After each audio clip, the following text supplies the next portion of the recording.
Halo, Bunda Cuter. Hari ini kita akan membahas tentang anemia pada kehamilan gitu ya. Sebetulnya apa sih anemia itu ya? Anemia itu adalah kondisi di mana di dalam darah bunda itu sedikit sel darah merahnya sehingga eh, darah bunda itu sedikit memberikan transport oksigen ke seluruh tubuhnya. Mengakibatnya transport oksigen itu berkurang dalam tubuh ibu bunda gitu ya. Biasanya itu karena bunda-bunda yang kurang makan makanan yang mengandung zat besi, atau mungkin kurang vitamin B12 atau kurang asam folat gitu ya. Biasanya berbagai penyebab dari anemia pada wanita itu bisa karena thalassemia juga bisa ya, karena sickle cell anemia juga bisa. Lalu karena riwayat haidnya mesti banyak berupa gumpal itu juga bisa, atau mungkin karena adanya perdarahan dari saluran pencernaan, atau bahkan ada polip di mana, polip di rahim atau polip di mulut rahim gitu ya. Apa sih gejalanya kalau orang itu anemia? Ya awal-awalnya mungkin lelah, terus kok rasanya kok lebih dingin ya cuaca ya misal gitu ya, atau nafasnya lebih cepat daripada biasanya gitu ya. Terus juga bisa pusing, lemes saja gitu ya. Lalu dadanya berdebar-debar gitu. Nah, selain itu adalah pucat gitu, atau misalnya kok anu ya, kaki ini kayaknya kok kurang kuat gitu misal gitu ya.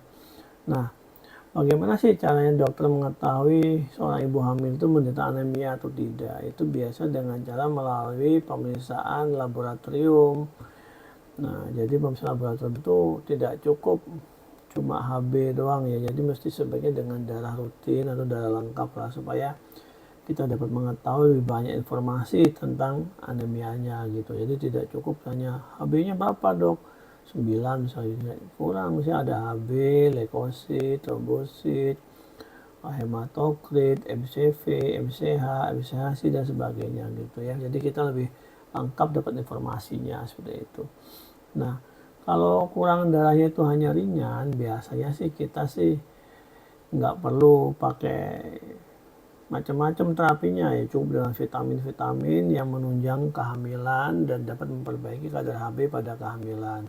Tapi kalau misalnya kadarnya parah banget ya, misalnya ya terpaksa harus pakai transfusi darah, atau misalnya sudah dekat-dekat dengan persalinan gitu ya, sehingga berpotensi kita mencegah yang namanya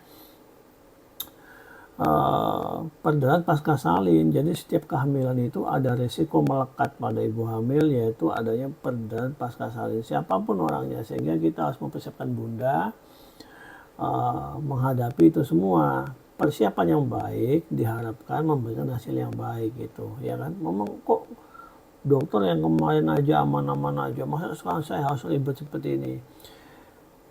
Kejadian yang lalu tidak menggambarkan kejadian yang akan datang, sehingga kita yang penting adalah bukan kita itu tidak basah karena hujan, tapi kita pakai mantel nggak ketika hujan gitu loh ya.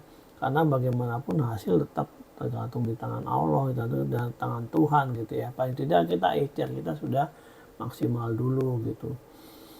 Nah terus apa sih kira-kira apa namanya kalau saya misalnya tetap diberi anemia selama hamil? Bahaya. Pertama, jantungnya bisa, detaknya bisa nggak teratur, lalu hembusan jantung, bisa juga gagal jantung kalau mau parah banget gitu kan ya.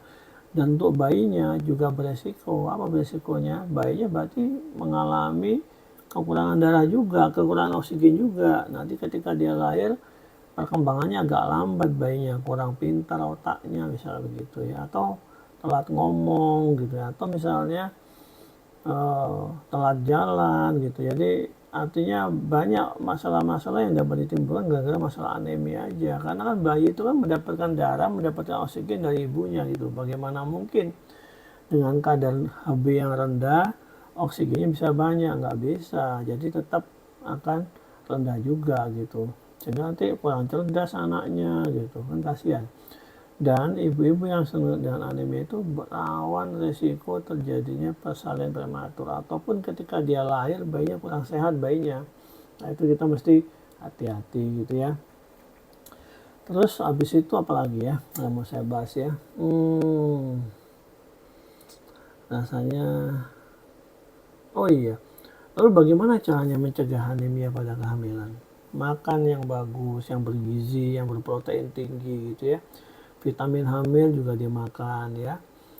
Lalu kontrol kehamilan teratur. Oh ya, saya lupa satu lagi nih, jangan cepat-cepat hamil lagi. Belum umur 2 tahun anaknya sudah hamil lagi. Akibatnya apa? Jarak yang terlalu pendek itu juga rahimnya juga belum siap. Satu ya. Jadi itu istilahnya menimbulkan resiko-resiko anemi pada ibu hamil gitu ya. Terus misalnya lagi, aku nggak bisa minum vitamin hamil loh, nggak bisa, harus minum vitamin hamil, paling tidak itu membantu. Tapi makanan tetap nomor satu ya. Vitamin itu istilah penunjang, tapi makanan tetap nomor satu ya.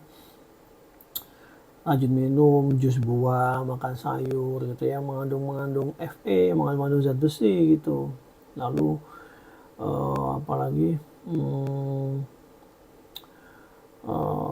tidurnya mesti teratur gitu. Dok, saya susah tidur kalau lagi hamil. Ya, pola tidurnya diatur. Mungkin kalau mau susah tidur, ya mungkin mendengarkan murotal Al-Quran, mungkin itu nanti bisa membantu untuk tidur gitu ya. Istilahnya kalau kita mendengarkan ayat suci itu mungkin aja hal-hal negatif badan kita itu bisa menghilang, walaupun biasanya orang ganggu tidur pada ibu hamil itu karena pengaruh hormonal gitu ya. Nah, tapi hal demikian kan nggak apa-apa, jadi membantu kita mengingat Tuhan sehingga kita lebih nyenyak dalam tidur, masih lebih tenang gitu ya. Oke, saya rasa itu dulu, nanti kita sambung lagi pada video berikutnya. Selamat jumpa Bunda Cuter.